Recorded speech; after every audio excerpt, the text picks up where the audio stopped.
put out there because we don't do that here. And I'm going to let you guys know, I've already started drinking, so I don't know what might happen tonight. It's been a rough week for the kids, and it's just Monday. So, buckle your seatbelt. I'm not sure what might happen tonight, but it's damn sure going to be a great show because that's what we do here on Sports on the Hill podcast. We got Robbie G in the man cave. We got Anna K on the line already. We're going to talk some Capitals first. We're going to get into some Wizards, and then we're going to talk some Redskins and boxing in the second hour. Robbie, how you doing tonight, good sir? I'm doing well. Can you hear me okay?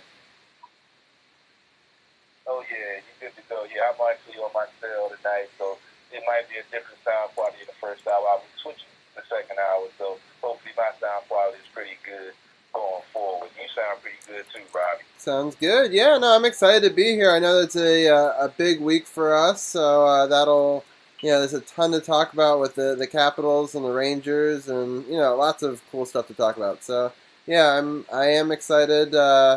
It's been a bunch of up and down week for the Capitals, so we'll definitely break it down. There's definitely some moments that I liked, some moments that are filled with a little bit of, I don't know, regret is not the right word, but there's been a couple of ups and downs for sure. Well, injuries play a part in that. We definitely want to talk about the injuries. We definitely want to talk about the situation that happened in last week's game that we were actually talking about live and the ramifications of that. So we're going to get into that. Definitely talk about the Capitals. But they had a 1-2 week. We haven't seen that this season. They've been so hot that they haven't had a losing week. So, it feels kind of funny with them losing, and, you want to look at it like what's going on. But, I mean, they're still the number one team in the league and the number one in the Metro. So we can't, panic too much, you know what I'm saying? Yeah, for sure. No, I think overall I'm still happy with where the team is. Obviously, there's going to be ups and downs throughout this ride of an 82-game season. So, but yeah, I'm excited to break it all down with you and then do the roundtable, and I'll even talk a little bit of Redskins before I leave you and Dujunnea to talk the rest of the second hour about that. Sweet, sound good.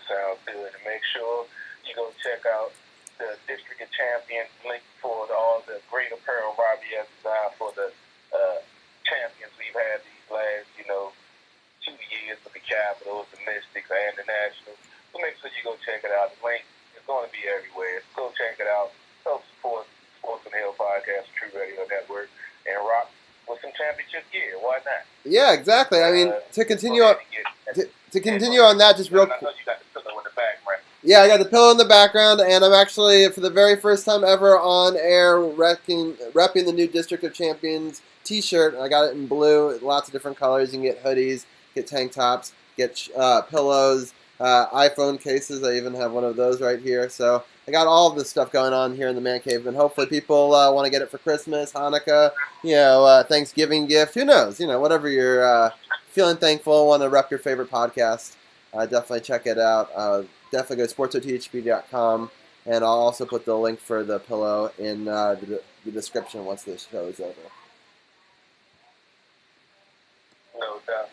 But let's go ahead and get into this Capitals talk. We got a lot to talk about, even though it was only 3 games, but there was a lot of stuff that happened last week, especially in that Anaheim game that we started broadcasting live about and got off the air in the middle of when the Caps were pretty much, manhandling them, and we had an altercation and some ungentlemanlike activities that went on that we're going to have to discuss. Anna, how are you doing tonight? I'm doing good. And I was waiting. I thought maybe you wanted to talk about the Niners soccer game. No? I mean, I can talk about it because I have the Niners defense and I have George Kittle, so those two things put me over the top, and I'm now, in a pretty good position in my fantasy football. So, yeah, we can definitely talk about the Niners a little at the end of the Capitals talk. I know you feeling pretty good, 10-1 right now. Yeah, it was a fantastic game, even though it was late. Jimmy G, Fred Kittle coming back. It was awesome. But getting back to Caps hockey, it was sort of, it's kind of a bizarre week where I guess we'll get into it as soon as I start talking about the Anaheim game. Yeah, let's just break it down. That's why I had to crack my brew on that, because this is an interesting game that I believe led to the 2 losses this week. So let's go ahead and get into that Anaheim game. All right. So last week the Caps welcomed the Anaheim Ducks, and the goal in the first period was 50 seconds into it by Tonic, which was his first goal of the season, assisted by Boyd and Eller. Second period had the captain scoring his 15th power play goal at 6:39, assisted by Kuzi and John Carlson, and that was his 25th. It's like, that's just insane. So, go Carly. Chandler Stevenson scored his 3rd of the season at 19:26, assisted by Hathaway, and Carlson making it a 3-zip game. Third period put Jacob Bada on the board with an unassisted wrister at 5:44. And then we have Anaheim scoring 2 goals at 13:31 and 18:11. But then we have about 40 seconds later, Wilson scores his 9th with an empty netter, making it a 5-2 win for Washington. And this was, definitely, I'm sure you guys have, well, you know what, I would love to hear your opinion on this game, because I feel social media has been kind of a little wishy-washy on how people felt the suspension, fine, whatever we hope the outcome would be. So I'd love to hear what you guys thought of this game. Carroll, do you want to go first? Robbie, I was going to say, do you want to go first? Or you want me to go first? Well, why don't you go first, and then I'll pick it up from there. All right. This game was a good game. Capitals, the physical game. Forecheck was, hitting. The Caps got out to a nice lead, and things got a little chippy. And it's kind of funny between these 2 teams because they only play each other 2 times a year. But this game was, for some reason, real chippy, and a lot of physical stuff was going on. Now, when the scrum happened with Hathaway, now me and Robbie had an extensive conversation offline about this. There's just certain things you cannot do in sports. Hit someone in the head with a helmet is one. We saw that a couple weeks ago. Right. Racial, epithets or, tirades on the field. Something else can't happen.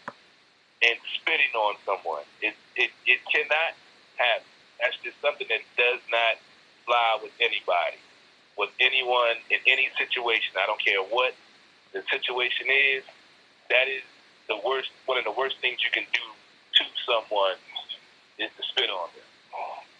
Now, the 3-game suspension, I don't have a problem with it, because you have to set a precedent. Because even though Hathaway was getting the business because the ref stepped in and he should have backed up and let them go at it once. Whatever the other guy, I can't remember his name, whatever, he kept on getting pot shots in. So that's why I understand Hathaway getting caught up in the moment. So I'm not really pissed off at him, but it happened, and he had to get suspended for it. But that's just something that cannot be done in any sport, in any situation, in life. Because I tell folks, if you spit on me, if you try to spit on me and then miss, I'm going to knock you out. And if they get me, it's going to be worse than that. So if you don't like something, back away. That's why, like in hockey, they can, he could have chilled out, took the penalty when he got out the box, found that dude, and rocked his world. Hathaway got hands, but he got caught up in the moment. It is what it is.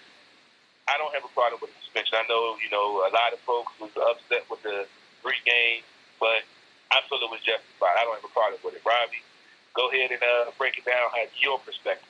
Yeah, I agree with you that they shouldn't have spitting in hockey. My difficulty with the situation is the number of games that he got. Like, I agree he needs to get a minimum 1, right? So that we're starting there, probably 2. But how the guy who sucker punches him doesn't get a game penalty, I mean, how he's able to be held back, have no arms to fight with, get sucker punched twice, and that guy gets no repercussion. When they say they're trying to get head hits out of the game, and they say that they're trying to take cheap shots out of the game, like, I agree there's no place in the game for spitting, but I do find a ton of fault with the league for not giving the other guy in the bout, a game suspension as well. Like maybe 1 and 3. I couldn't agree more. Go ahead, Anna. Go ahead. Okay. Honestly, I agree. Like, sitting is such it's such a disrespect. It's just a low blow. I get it. But I will honestly say that as soon as I saw that happen and was hearing, little chirps here and there that there was going to be a fine or a suspension, my biggest frustration was going back to Marshawn and his facial licking. I mean, come on. That is equally as disgusting as, spitting. But I will say, in Hathaway's defense, I don't think he literally meant to spit at the opponent. I don't even want to say his name because he's such an a-hole. I think he was spitting on his mouth guard, and that's how it was taken. Because he was ready to go. He was ready. I mean, he's being held back, but, like you said, there were sucker punches. He was ready to go, and he spit out his mouth guard, and that's what it looked like. I don't agree with a 3-game suspension at all. I would have been okay with a fine.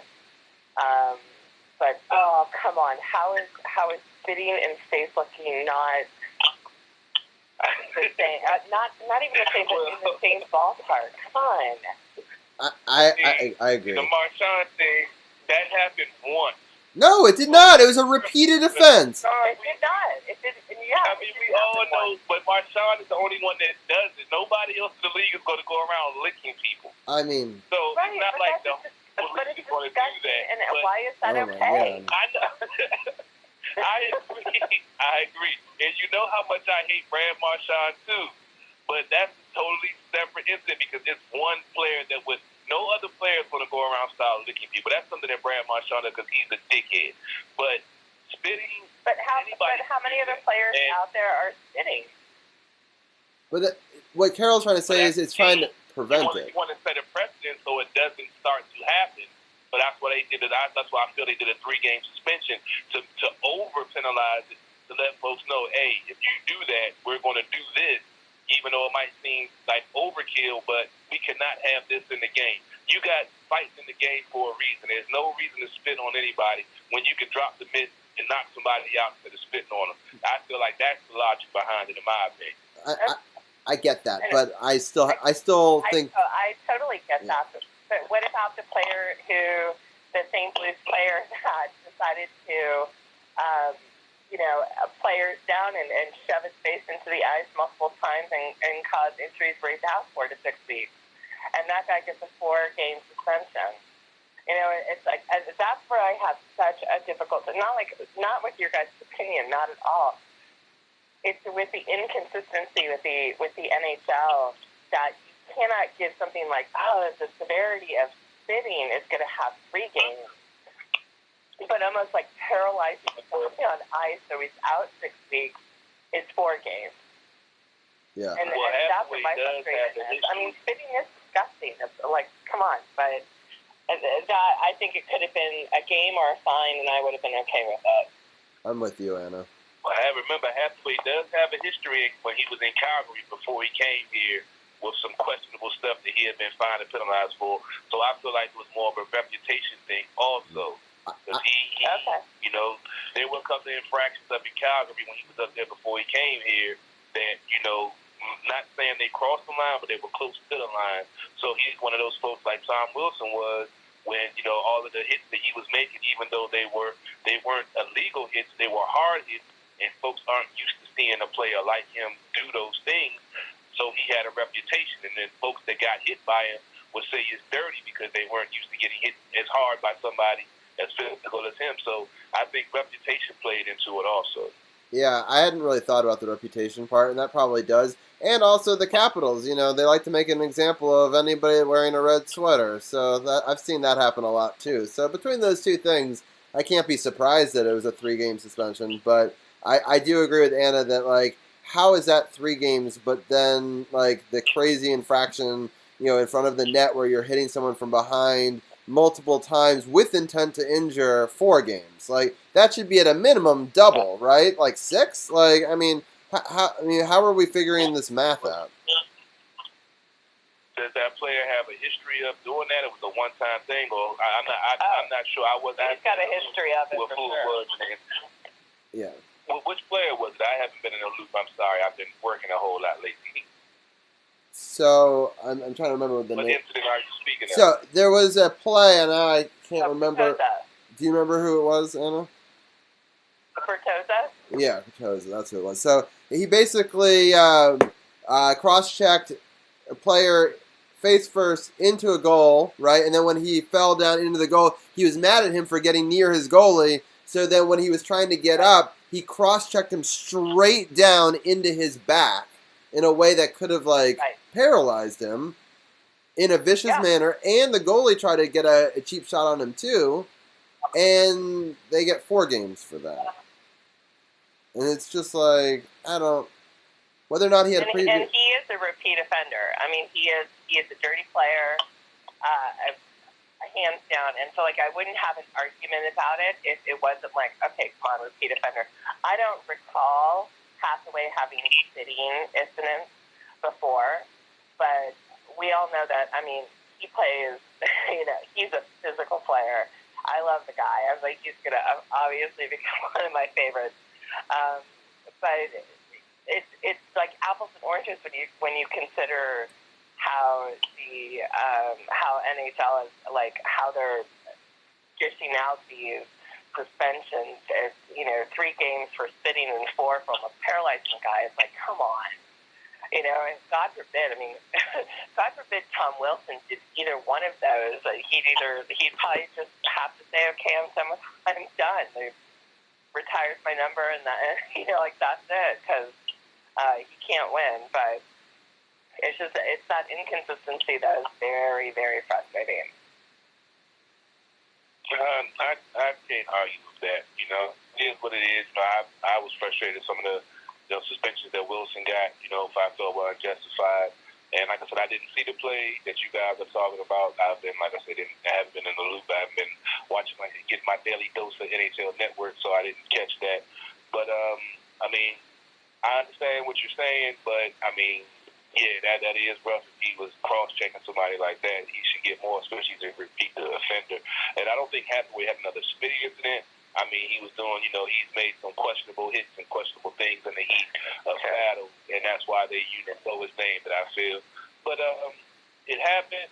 It's in the past, and that's why I said earlier, I felt like that's what led to the 2 losses of the rest of the week, along with him being gone and the injuries that the team had sustained, with Bachelor being out and a couple of other players that were healthy, that that were scratches, that they had to bring up some younger guys. And when we get into the New York game and the Vancouver game, which we're about to break down now, but I think that suspension and that incident kind of slowed them down in the momentum that they had going forward with the hot streak that they were on, and that's what I feel. That makes sense. No, I agree with you, because I think the Hathaway thing was a joke, and they were frustrated because Hathaway was doing great. And then you have a backroom kind of mysterious injury, and that is a key loss. You have Nick Dowd out. You have Hags out. It's just sort of when you look at that injury, it was very frustrating. But I will go ahead and jump into that Rangers game if you guys are all set to move on to that. I'm going to jump out for just a second. I'm going to get a glass of water, but you guys break down the Rangers game, and I'll be back for the last game. Okay. It's very short, which is a good thing. The Rangers in New York last Wednesday. This was, in my opinion, it's the most terrible game. We had no goals in the first. That was it. And in the second period, the only goal was by Panarin. And then that was it. And then in the third period, New York scores 3 times. Although Kuzi does score his 10th at 4:20 assisted by Carlson, which was his 28th assist. That was it. It was a 4-1 loss for the Capitals. I don't know. I kind of made a very, kind of sarcastic joke on the Power Play Point podcast with Gil, and saying that if this was kind of like a hangover game. These guys looked like they had a really good time the night before, came out to this game, and I don't know what was going on. It was sloppy passes, so many, sloppy passes, missed passes, missed goals, and I kind of felt like they were sort of all over the place. It was a frustrating game. I felt like this really could have been a positive win, and it would have been a great win. It just didn't happen. I don't know. There was a lot of, miscommunication, and then there you go, Tommy and Lemieux fighting. And I have to say, like, one of the best things I've seen on social media, like within the last couple of days, is a side-by-side picture of Tom Wilson, dressed up, looking like Tom Wilson, amazing, and doing his thing, and then a picture of Lemieux with a black eye, looking a little bit rough, and it makes reference to, like, hey, these two guys just fought each other, and look at how great Tom looks. But other than that, there wasn't really any exciting highlights or anything to really discuss. Carroll, I don't know if you saw the game or not, or if you saw any highlights or not. Yeah, I was watching the game. I didn't get a close look at it, but I was watching. And one thing that caught my attention in that game, the Rangers were up 2-0, and they got a power play. I can't remember who it was, but it was a hooky, and it wasn't a real bad hook. And I felt like the other players got embellishment penalty, so I don't feel like they got the power play. But once they got that power play goal to make it 3-0, even though Kuzi got that goal on the power play to make it 3-1, I felt like that should have been a 4-on-4 situation because, I mean, I think it was Kuzi that got the penalty, but he barely touched them, and dude fell down like he had just been shot from somebody in the rafters and shit. It was crazy that it was like they were calling so many penalties for the Rangers in that game, and like they were trying to give them the momentum. Because the Rangers have been struggling this year. I think they were 8-2 at that point. And, the Caps were on the hot streak they won. I felt like they were overcompensating for the lack of talent on the Rangers, and along with the Capitals having healthy, scratches with Backy being out and a couple of other guys being out, that added to it. But I feel like that right there was when the momentum switched right there, because if they didn't have that power play that went 4-on-4, the Caps would have got a goal, made it 2-1, then, power play later on. That's a different ballgame. We've seen this team come back from 5-1. But I feel like with, I feel like with Nicky being out, that second line center not being there, that kind of, halted the momentum, especially on the power play, because I believe they had a numerous amount of power plays, but they couldn't capitalize. I felt like they were missing too many crucial pieces. But that game kind of rubbed me the wrong way in that second period with some of the way the referees were calling the penalties. But the Rangers, I'll give it to them. They played hard that game, and being the Capitals are number one in the league right now, and won the Stanley Cup 2 years ago, folks are still going to give them their best. So the Rangers, they were clicking. They had a good game. They beat them 4-1. I can't wait to see the next time that they play when everybody's healthy or everybody's in the lineup, and we can really show the Rangers what they are to the Capitals, which is just a peon. They shouldn't have got those 2 points last week. Exactly. And I think, when I look through the stats and the scores and the plays, and you have Panarin as a constant name that's sticking out. Okay, well, you know what? He did his thing. He scored twice. He did what he's supposed to do. But it wasn't an excuse for the Capitals not to show up. I don't know what happened. It was a sloppy game, but it is interesting to see, when you're considering contact years and, especially with Backstrom, when he's out a couple of games, it has, it does have that little bit of effect on the team. And maybe that's, who knows? I don't even want to talk in the contract stuff, but he was definitely missed. I believe Hathaway was missed. But this was just a game that and I will honestly say, come the third period, at the very beginning, I was like, I'm good. I'm going to go to bed. I don't feel good about this game. They don't look good. I have really always had faith that they when they could come back. I was like, I'm watching this till the end. I don't care if it goes to a shootout. This one, I didn't really feel it, and obviously the end result was a loss, but whatever. You know, it happens. And I don't know, is Robbie back? No doubt. Yeah, I'm back. I'm not sure. Sorry. I'm I didn't know if you wanted to chime in on that New York game or not. Yeah, well, no, I mean, I'm watching. the New York game, I have no comments on. It's the other game and the shootout that I obviously want to talk a little bit about. Oh, yeah, that's no problem. So I'll just jump into the Vancouver game. So we have Saturday's matinee game. Welcome Vancouver to DC, and we have Rana getting his 11th goal at 2:22, assisted by Eller, and then Pedersen scores on a power play goal at 14 minutes to tie it up. There were no goals in the second, and there were no goals in the third. And then after 14 shots in the shootout, unfortunately Vancouver gets the goal, and we're out 2-1. But this was an incredible shootout, and I don't know, Robbie and I don't know how you guys felt about it, but when I watched this, I felt like the Capital players that I truly thought were going to seal the deal kind of disappointed that night. I was disappointed that night. Maybe they were tired, which rightfully so. But I was kind of hoping for more, and it didn't happen. So, of course, no one likes a loss in the shootout, but that's it. Yeah. It was a hell of a game. It was.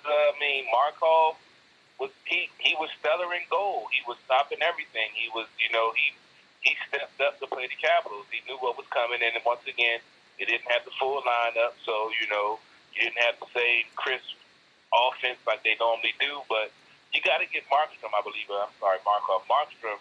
You got to give that man credit. He did his thing, and in a shootout, even with Oshie and Rana and all the guys, he stepped up. Sometimes you got to give the other team credit and say, hey, they played a good game. You remember when they went on the West Coast, Western Canada road trip? They went to shootout then, and Nicky Backstrom won in the shootout.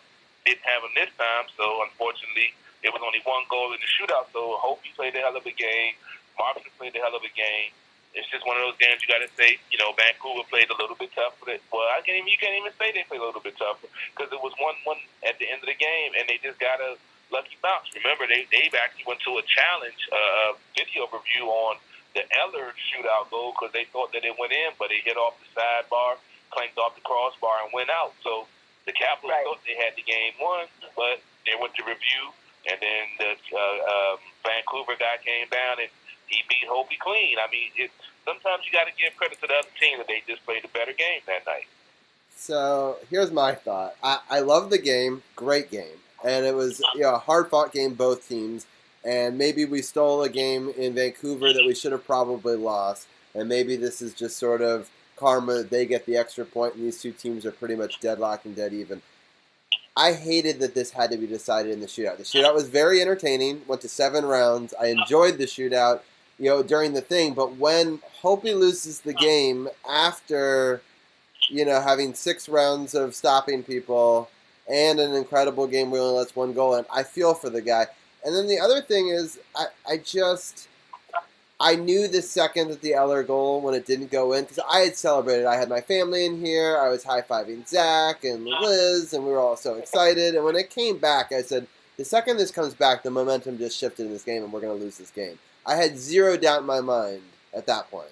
I've seen that story too many times where a surefire, what you thought was a sure goal, comes back, and then, I just had no faith at that point. And that's sad, because I was like, what an incredible game.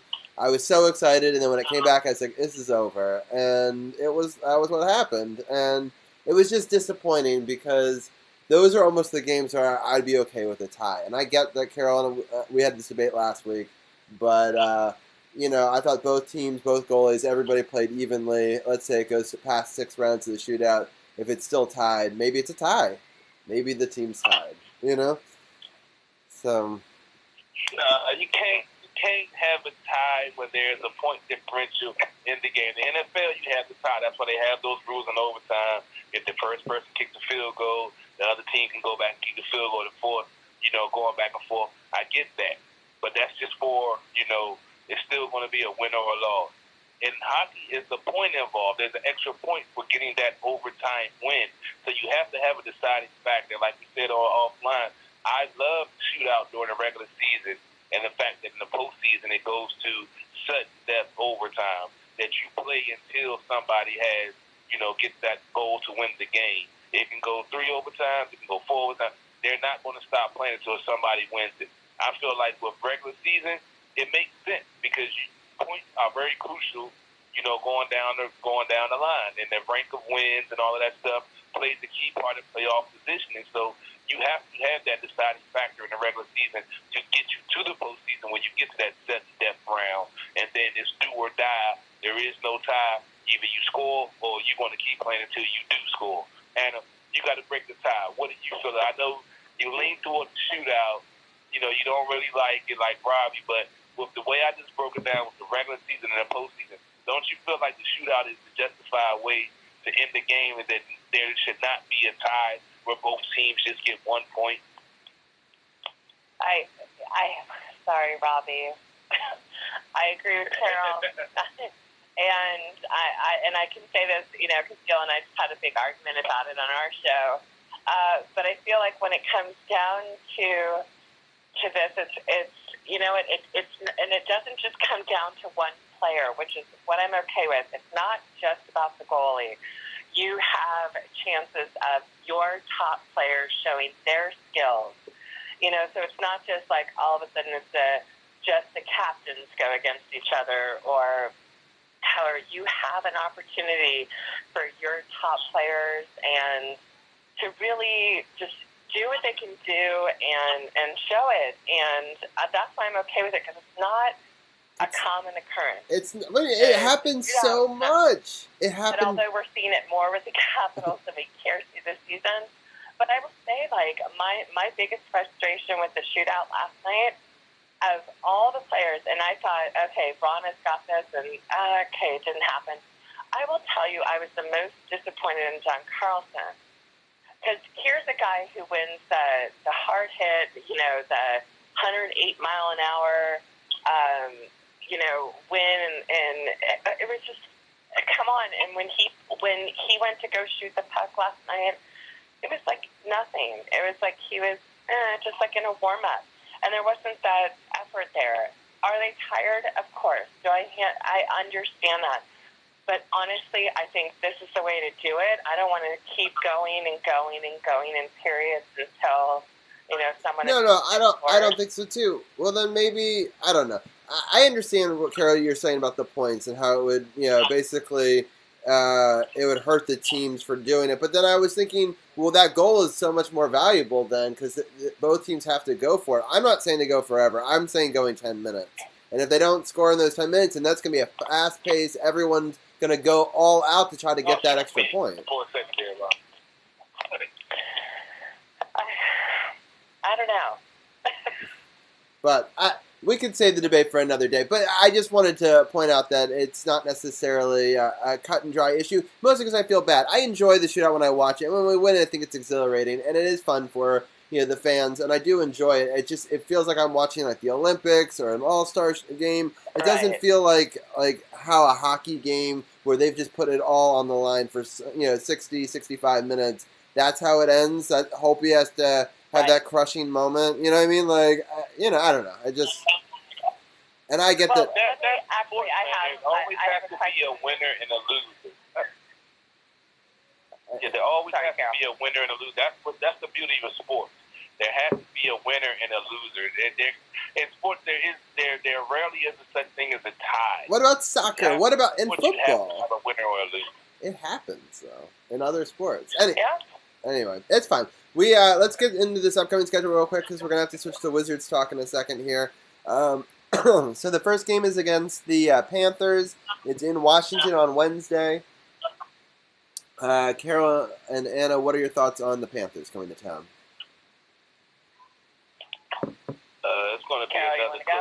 we know how the Panthers and the Capitals. So it's going to be another close game. I feel like the Capitals going to prevail. We'll have everybody back in the lineup. Hopefully, Nikki will be back, and they can get back to winning ways because we're not used to this 2-game losing streak. What about you, Anna? I agree. I'm hoping for a win. You have Connolly coming back, which is always kind of a sore spot for the Capitals. But Barkov is he's redeemed himself. He's one to watch out for, definitely. And then, of course, if they have Bobrovsky between the pipes, that's always a good challenge. I'm assuming he would go up against Holtby for this game. Yeah, that would make sense. And we played them in a tough matchup just on Thursday, November 7th. There was a 5-4 win where they sort of came back from behind and was able to win it with a Tom Wilson overtime goal. So you know that they're going to want revenge for sure. The Atlantic Division right now, Florida is actually in second with 29 points behind Boston has 35. And then the next team we're facing is down to 24 points, so they're 5 points back there. But they're the third to worst team in that division right now, the Lightning. But it's all pretty close in the Atlantic. Right now the Caps have 37 points, and the Islanders are right behind them with 34. And again, as I mentioned, Boston at 35. So it's all pretty close. And then, so we're playing the Lightning on Friday, and then the Red Wings on Saturday in a back-to-back. So it's in Washington on Friday against the Lightning, and then going to the Red Wings on Saturday. Both of those games are actually, no, sorry, the Friday is an earlier game, it looks like. I think it's a 5 o'clock game. Yes, it is. 5 o'clock. Yeah, it's a 5 o'clock game because it's Thanksgiving weekend, and then it's a 7 o'clock start at Detroit. So, Carroll, real quickly, Tampa Bay, Detroit, back-to-back, what are your thoughts? I'm thinking they should, like I said, get everybody back to the lineup. Hopefully, Nikki will be back healthy. I'm looking for a 3-0 week after the 1-2 week we just had. What about you, Ann? Yeah, I think I'm going to go 2-1 because I have a feeling either Tampa Bay. I don't want to say Detroit, but I think Tampa Bay is going to give us a run for our money. Just because I feel like last year they have so much to prove after. How they exited the playoffs, and you have to consider Vasilevsky between the pipes.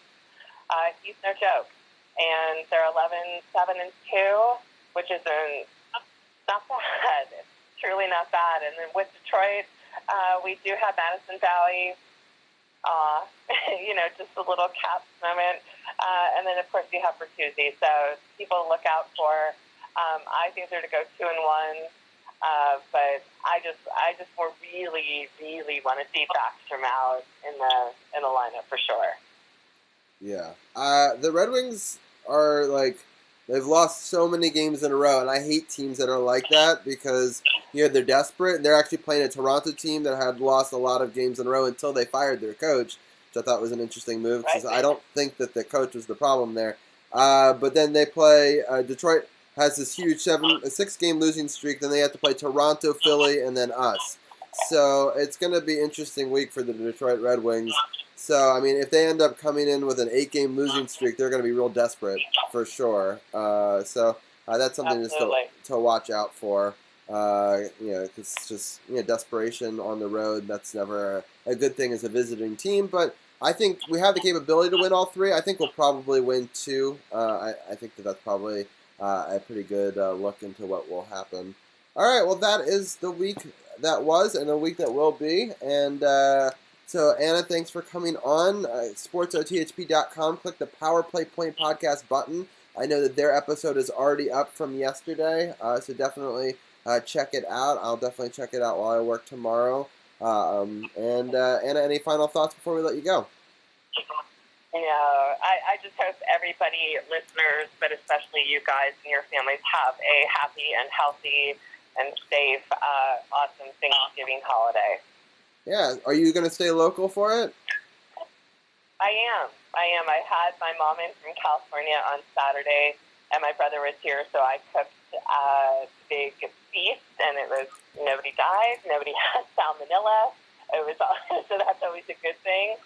No food poisoning, so it was a absolute success. And yeah, so now I'm just looking forward to getting through tomorrow, last day of teaching, and then having a 5-day weekend. Yes, I'm right there with you. Also working for a school, looking forward to the 5-day weekend. I'm going to New York City for a family reunion, so that'll be definitely a good time. Awesome. Yeah, so sounds good. Well, have a great Thanksgiving, and we're thankful for you coming on our show every week, and we look forward to talking to you next week with recapping this interesting 3 games. Absolutely. Take care. Have a great and safe holiday. I'll talk to you guys soon. All right. All right, Anna. Have a good night. Appreciate it. All right. So we're going to switch gears real quickly. I've got a full Wizards Roundtable here. Let me bring some of them on, and let's just do it in this order. We're going to start off with DC People's Champ. And let me bring him on here. Ken, how are you doing tonight? I'm doing well, Mr. Gross. I'm doing well. The Wizards were able to take 2 out of 3 in this homestand. That's a beautiful thing. Indeed, indeed. Let me just bringing in all of our people. I'm trying to figure out who is who. All right, we're going to bring in Brennan next. How are you doing today, Brian? I think, did I get Brian?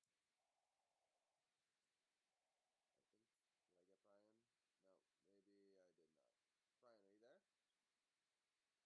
Oh, sorry. I actually had my phone muted. Oh, you did the double mute today. All right. Yeah, I did. There we go. You always have to have a double mute during the show, and there it goes. I was waiting for it, damn it. I was waiting for it. How are you doing today, Brian? Sorry about that. No, you're good. Sorry about that. I'm doing well. How are you doing, Robbie? All right, we're doing well. All right, the next person we're bringing in is Tim. How are you doing today, Tim? Oh, great. It was awesome to go to my first Wizards game of the season and get a W, so excited to talk about that on my way to watch Monday Night Football. Hopefully get a Ravens win tonight, too. Yeah, that would be awesome. I'm looking forward to that Ravens game as well. Hopefully they'll get a big win against a former coordinator of the Redskins. All right, we're going to bring in our last person of our panel, Arun. How are you doing tonight? Not bad. My friend was actually listening to the Caps talk, and he thought you guys were talking about a little shootout, but I thought that was pretty amusing, but having a good night. Yeah, Never know in America these days. Yeah, it's definitely not an actual shootout, but we it is entertaining nonetheless. So let me see if I can get the stats up real quickly. That's last week's stats. I have to bring in this week's. So let's start it off. We did get to go to a really exciting game. A bunch of us were at the game. So I'm going to put the video up live so you can watch some of the highlights. And if you want to check it out, SportsOTHP.com for all the video, the YouTube highlights. Also, Facebook.com/SportsOTHP. You can check this video out. I slowed it down a little bit to try to catch some of the shots as we're talking about it. So let's break down this game. I know that Brian, you were there, and Tim, you were there, and it was an exciting game. I thought there was a lot of good scoring throughout the lineup. I think I was just really kind of impressed with the back and forth nature of this game. But just overall, the way that it went, Washington scored 35 to San Antonio's 38 in the first quarter, so it was very high scoring. San Antonio outscored Washington 31 to 28. And so, wait, sorry, the audio just went out. All right, so 31-28. And then in the third quarter, was really where Washington made a big move. They outscored San Antonio 38 to 29, and then they outscored them 37 to 34 in the fourth quarter. Bradley Beal had 33 points, including a perfect third quarter, I believe. And Rui Hachimura had 7 rebounds. He also put up a fair amount of points as well. So yeah, just a really great game overall. I just thought that the three-point shooting specifically was phenomenal, and that was what really kind of won them the game in a lot of ways. I mean, to shoot 60% from 3 is incredible. I haven't seen the Wizards ever do that. But yeah, just overall, just a really great matchup. We're getting into the second half of the highlights in the video if you're watching on my Facebook Live. but just great play all around. They were moving the ball well, and I obviously love the free chicken at the end. I was screaming at the very end there for us to get free chicken, and we did. So that's a pretty funny part of the video if you want to hear it with the audio. So Tim and Brian, we'll start with Tim. What were some of your thoughts on this game? I thought Ish Smith had a fantastic game. I think he had like 25 or 30 points, and he was a really big player on the offensive end. I also thought it was great how well Bertrand and Mo Wagner played. It's clear that, like, the Wizards, they have their starting five, but that doesn't mean those five are going to play at the end when it matters. So I like that Brooks just kind of rolls with his top maybe 8 or 10 and see who's hot and keeps in the guys that are making shots. And just as a fan, I mean, there was no defense in this game. It was great, tons of Spurs fans, very quiet Spurs fans, but it was good to kind of shut them up by just hitting 3 after 3 on them. So an exciting game to watch for a fan. Yeah, for sure.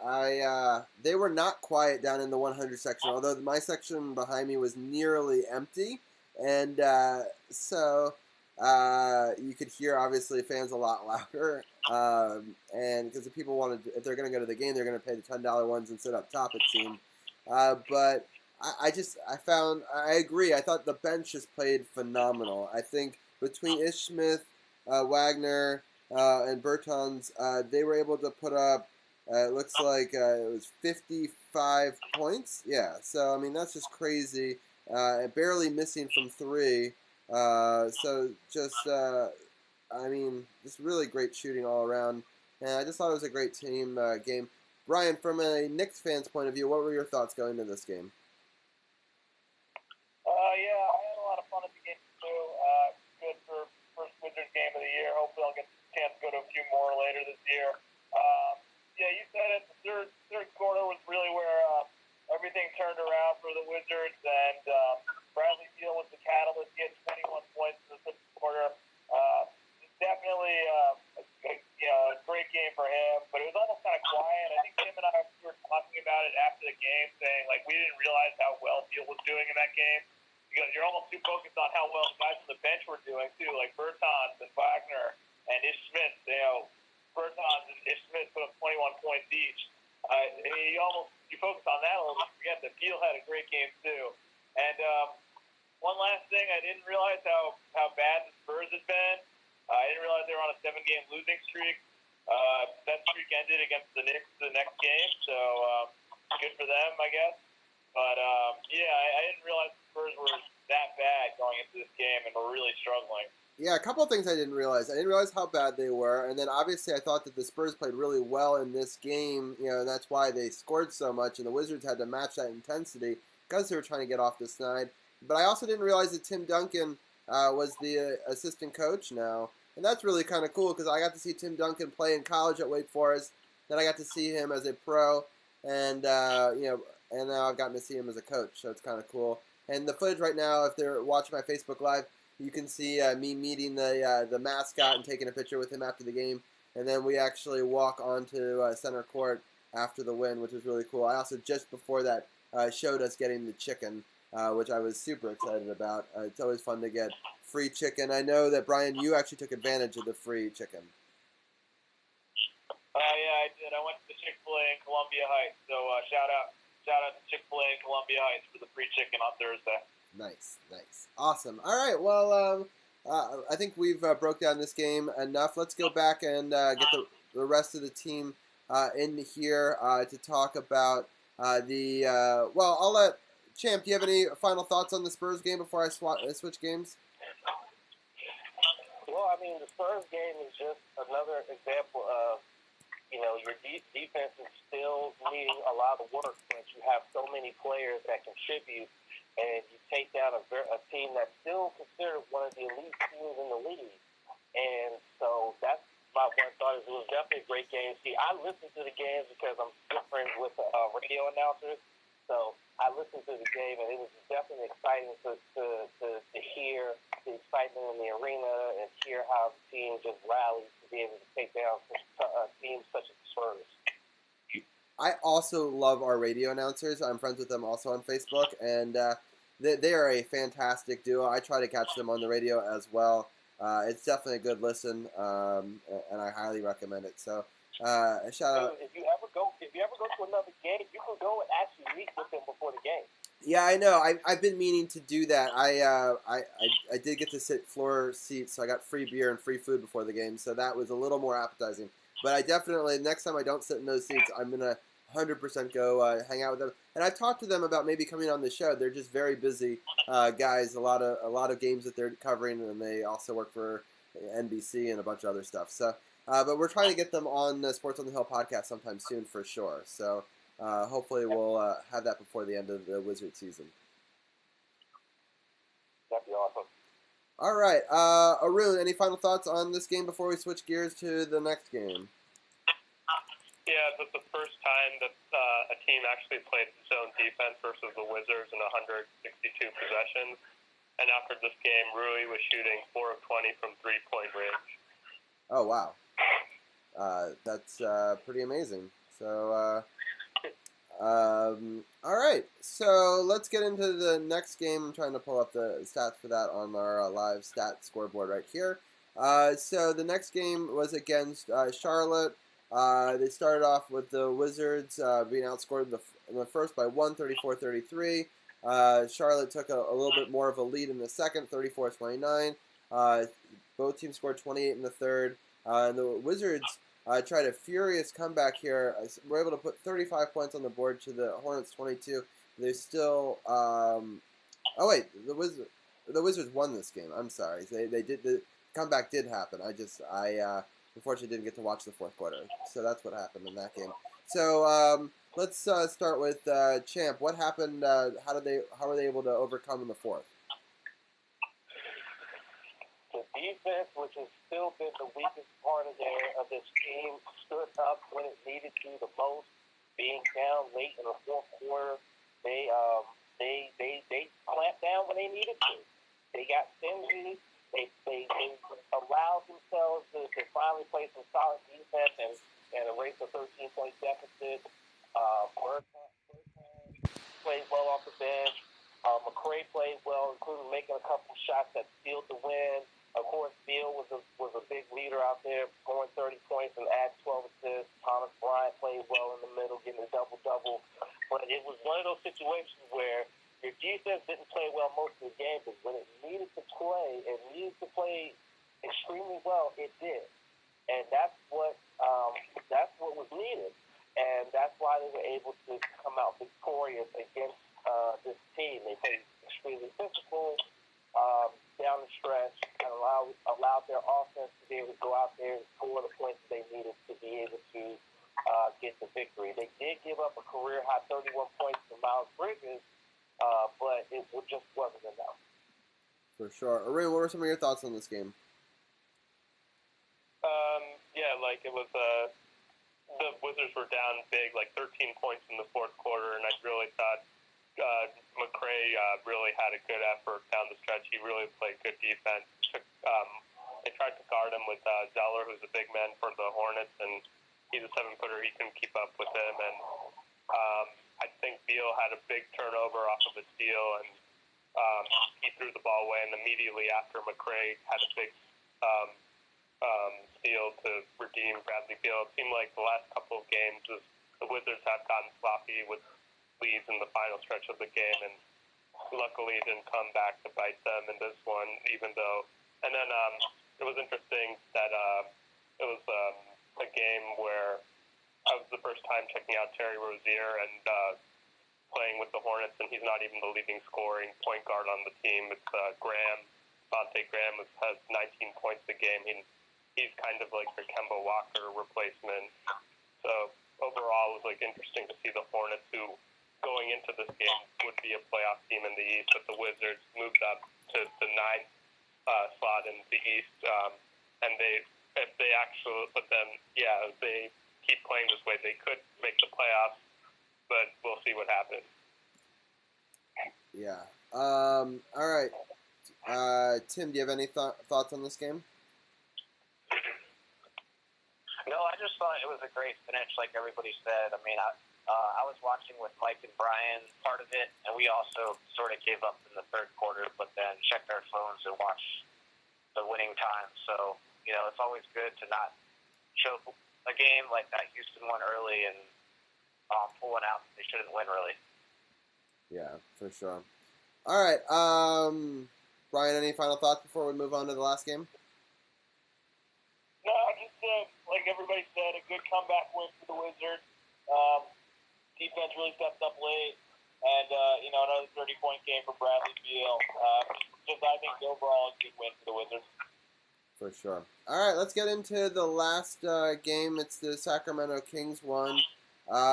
So the Wizards outscored the Kings in the first, 27-24. The Kings made up that deficit and outscored them 33-30 in the second. The Kings continued that trend and outscored 33-28 in the third. And then the Kings were able to pad that a little bit more in the fourth, 23-21 for 113-106.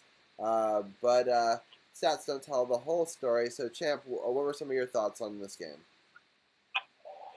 Well, I caught this game late in the fourth quarter, but I went back and looked at it again, and Sacramento showed that defense is what is needed when you're playing against a team who has the second-ranked offense in the NBA, which is the Wizards. They held the 49 points in the second half after giving up 57 in the first half. That is how you play defense. And unfortunately, the Wizards could not respond to that and hold off Sacramento. It was definitely a deflating loss, especially when you're coming off finally getting consecutive wins, and you're still at home. You're getting ready to go out to the West Coast for a 4-game West Coast swing.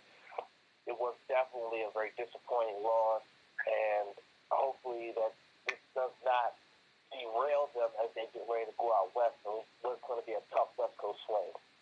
Yeah. Arun, any quick thoughts on this one? Yeah, overall, I guess Beal only had 20 points in this game, and he was pretty passive through the first three quarters. He only had 8 points, but 12 points in the fourth quarter. The bench had 48 points, which was nice, and 28 in the first half.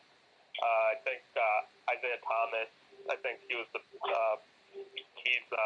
played pretty poor defensively, as they were like minus 17 when he was on the court, and maybe like with the way Ish Smith has been playing, he might move.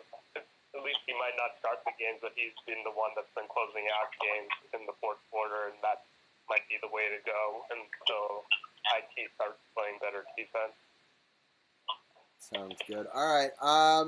Let's do the week ahead real quick because we started a little late, so we're going to go a couple minutes over 8. So let's break down. I'll give each one of you a game this upcoming week. The first game is at Denver, Tuesday, November 26th. So that's a 9 o'clock game. So I'll start with you, Champ. What are your thoughts on going to Denver?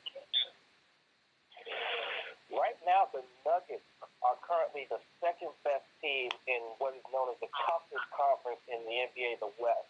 They are playing extremely, extremely well, but they are prepared for the test of the Wizards, who have a top 5 offense. So again, with the defense being the weakest part of this team, this defense is going to have to do like it did against Charlotte, and that it needs to stand up to the test at the right time for them to win this game. And it's not going to be easy, especially given the fact that this is going to be the first of back-to-back in 2 different states on the West Coast. I'm very nervous about this one, but the Wizards may have a chance to do something. They may have a chance. Yeah. All right, let's get on to the Phoenix game. I'm going to give that one to Arun. That one's on Wednesday, November 27th, so it's a back-to-back, so we play both tomorrow and on Wednesday because the league doesn't play on Thanksgiving. Is that right? Or there's only a certain couple of games? But I know that the Wizards rarely play on Thanksgiving. I think the NBA takes it off to the NFL, at least recently. Yeah, okay, that makes sense. That's what I thought. So Wednesday, November 27th at Phoenix. It's a 9 o'clock start. Arun, what are your thoughts on the Phoenix Suns? it'll be a pretty good game, I think. The last time they played was, I believe, went to either overtime or double overtime, and the Wizards get to play Kelly Oubre again, who's actually doing pretty well. I believe he's averaging 18 points a game. I think the Wizards can win this game if Ricky Rubio is still out, because they're still starting. I don't think their backup point guard's that good, but if the Wizards will probably be motivated against their former teammate in Kelly Oubre, but they shouldn't take the Suns lightly either, because they've still been playing with a lot of energy. Devin Booker is a really good player.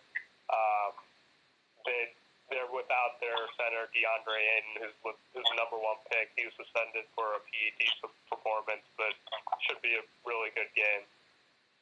Got it. All right, and then the third game I'm going to give it to Tim is at the LA Lakers. It's a 10:30 start on Friday, so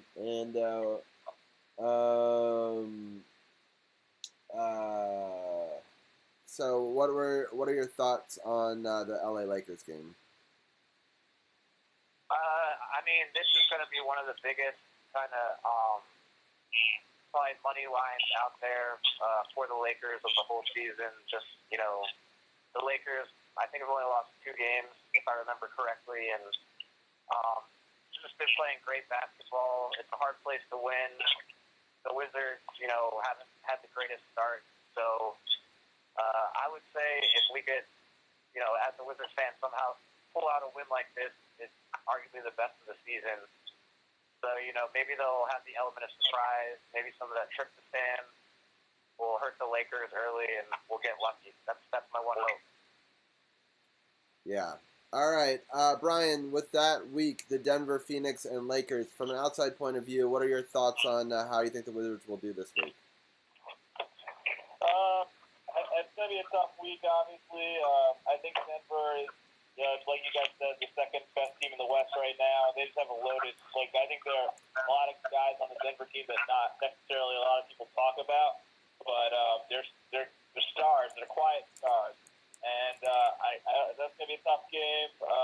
Suns game, like you guys said, playing against old friend Kelly Oubre, who seems to have developed into a really nice player. I didn't know he was averaging 18 points a game. That's really good. So that's going to be a tough one, too. I think that one will be probably the closest to the 3. And then the Lakers one, I don't know. I don't see any way if they win that one. The Lakers are on fire right now. Off to 14-2 start. LeBron and AD are just clicking on all cylinders. The whole roster's on fire right now. So I just don't see the Wizards winning that game. Got it. All right. Well, thank you guys. As always, it's been a fun roundtable. I'm going to let everyone say their quick goodbyes. I'm going to start with Tim. I'm going to say good luck to your Ravens and have any final thoughts before we let you go. No, I just hope everybody has a great holiday, and congrats to the Skins fans on Haskins' first win and first healthy win. I think he'll probably have many more. At least that was an optimistic ending, and you can kind of use that to build off of it. Sounds good. Well, thank you as always, and I'm thankful for you being on the show, and that we've known each other for 20 years, which is kind of crazy. And I hope that you have a great Thanksgiving. Yeah. Have a great Thanksgiving, and we'll talk to you next week. Yeah, thanks. Have a good one. Bye. All right. So next person we're going to let go is Brian. I hope that you have a good Thanksgiving. I really appreciate you actually watching the Man Cave for me while I'm away. And any final thoughts? No problem at all, Robbie. I'm looking forward to hanging out with Ginny and Neville for a few days, and happy Thanksgiving to everybody. I'm thankful for all of you. Thankful for the Yankees as well, as always. So with that being said, have a good night, everybody. I'll talk to you next week. Sounds good. All right, Arun, we've been friends also for a very long time, and I'm thankful for that. And I hope that you have a good Thanksgiving. And any final thoughts on any of the stuff we've talked about or anything else? No, it's just happy Thanksgiving and happy holidays, everyone. Safe travels. It was good for the Redskins to get their first win with Dwayne Haskins. I've given him a B- instead of a C+ for last week, and definitely better than RG3, I guess, for this week, and hopefully the Ravens win for Tim's sake. And again, happy holidays, and thanks for having me on. Yeah, of course. I hope that you have a great holiday, and we'll talk to you next week. All right, and the final person in our roundtable, DC People's champ, Ken. You did a earlier in the week show, so people missed that one. I know you previewed it. It was a Wednesday show last week, I think, instead of Hertz House. And I know, were you able to get some predictions correct on your show? Well, we'll talk about that this Friday on No Spots. We're going to do a full recap of Survivor Series weekend. Takeover and Survivor Series were both very solid shows. Takeover a lot better. So we're going to do all of that and go through the weekend review on this Friday. And one other thing is we forgot to talk about the Clippers game. We play the Clippers on Sunday, and that makes 3 out of the 4 teams on this West Coast road trip are the top 3 in the West. So that's why I said this is going to be a tough road stretch for the Wiz kids. Yeah, okay. See you Friday. Yeah, thank you for mentioning that. I didn't actually see that on the schedule because I only looked at games in November. And I forgot that Sunday is December, so that was my bad. But that's a good call. The Clippers game will be tough. I appreciate you bringing that up. Sorry for that oversight. But we'll talk about all 4 of those games next week on Sports on the Hill podcast with the Wizards Roundtable. And thank you, as always, and I hope that people definitely check the No Spots podcast. The True Radio Network link is on SportsOTHP.com as well. They click the True Radio Network logo, and it's got all of our shows from Hertz House to Katara's Cafe, to No Spots podcast, SportsOTHP, and more. So thanks as always for joining us, Ken, and we'll talk to you next week.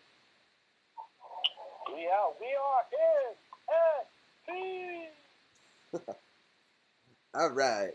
Carroll, I'm going to just give my quick 2 cents real quick, and then I'll let you get your music break. But I just want to congratulate the Redskins real fast before I get out of here on the big victory. I know that you guys will talk about the big selfie situation, but I think it's a non-issue, so I will be on that side of the argument, whatever you guys decide. And I'm happy we got a win, even if it hurts our draft stock, only because I think that we need Dwayne Haskins to get a big victory that he can sort of hang his hat on and start to build some confidence for the future. I only see us winning one more game down the line. That's the Giants game. Hopefully we'll win, that I don't know if we should win more than that, but that's a debate that we can have some other day. But I'm thankful for you, Carroll, as always, and thank you for Dujunnea. And so it's going to be, I'm excited to listen to you guys break it down after the music break, but I hope that you have a great rest of your show. And I'm going to end my Facebook Live feed right there.